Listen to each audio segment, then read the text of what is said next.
Okay, this is my first time going live. I've never tried this before, so hey, I would love to share with you really quick because I'm about to run into Harry's for a dynamic, powerful conversations meeting, and that is with the fantastic organization Great Dames. I met Sharon Hake several years ago, actually doing her pedicure, and she said to me, when I told her everything that I was involved in, what I wanted to do, she was like, I really don't see you being here long. And she was right. But anyway, so I want to run in and be a part of the powerful conversations, but I wanted to share with you really quickly 3 things that you must learn in order to be extraordinary in business. And the first thing I've known for quite some time, but it just keeps coming up as being really relevant, and I have to always be reminded. And hi, Renee. Hey, Jason. Hey, sister Latoya. Oh, this is cool. Hi, Robin. All right. So yes. So the 3 things that you really need to understand, and my pastor, Pastor Monica Haskell, she was really good at teaching me this, is you cannot always be the smartest person in the room. And when I say that, I mean not intellectually smart, although that may be a part of it, but you have to begin to surround yourself with people who are already at the level that you desire to be or higher. And I thought it was really relevant for this particular meeting that I'm about to go into, because when I first came to this meeting, the topic was share, your basically your great idea, or what's your remarkable idea. So, y'all all know me, so y'all know I think I have the most remarkable ideas. And I'm sitting there and I'm listening to these women whose ideas are blowing me away. And it doesn't mean that your friends and family don't support you, but sometimes in your very own community, the people that are around you, the people that are your Facebook friends, they're almost too familiar with you to really recognize what your gift is or what it is that you have to offer the world.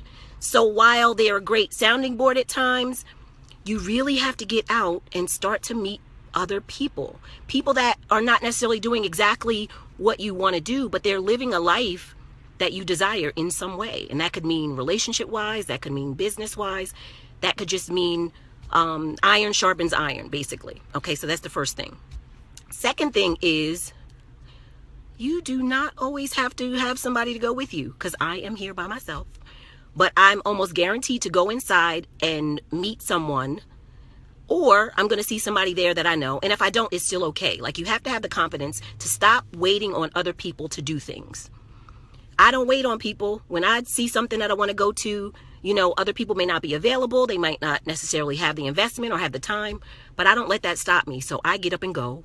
And a lot of times you'll see me, I go alone. My friends tease me. They're like, you show up, you go anywhere with anybody, so I'm not afraid to do that. And I do that on a consistent basis. So true. Yes. Love you too, Carrie. All right. And the third thing that you need to learn is, okay, how do I say this? Is you basically have to learn how to network and stop thinking about the old form of networking. And I'm going to share with you what I do and what totally attributes to my success. So you go into meetings or you go to these networking events and you pass out your business cards and you just hope and pray that somebody's going to call you. Now, you honestly know what you do with all those business cards. Half the time you don't have time to look through it. You're grabbing a new purse, or they're in a pants pocket that you just took off, and you don't know what you did with those cards. And then you end up seeing those people again and you're apologizing because you never connected with them. So what I always make it a point to do is one of 2 things, or maybe even both. When I meet people that I want to learn more about what they do so that they can in turn want to learn more about what I do, I immediately put something together on the calendar before we leave. I don't leave it up to time or chance to call them later, because life is busy, admittedly, but you have to make this a priority in your business and in your life. So if you want to get to certain places, you got to set it up right then and there. So we pull the phones out and we're like, let's check your calendar. And I schedule coffee and lunch dates over the next couple of weeks based on my schedule from people that I meet at that moment. Now, what's so crazy is people that see me and I'm always out to lunch and I'm always having coffee, they think I'm just, living a life of leisure, which I do, but it's still all about business. So I immediately take action, and then I learn more about what others are doing. And that's what gets me continually invited to new events with more people who are doing things that I desire to do, or they're living a life that I want to be at on some level. So that's your tip. That's my first Facebook Live. I totally loved it. Thank you all for joining in. Hey, Eddie. Viv, oh my gosh. Yep. So it's all about the connections, and it's not really a connection if you just go to an event, sit on the side, take a business card and exchange it. That's not really how you do it. So I look forward to sharing more. I'm about to go in and join the powerful conversation with great dames, and I'll see you soon. That's your tip for Motivation Monday. Have a great night.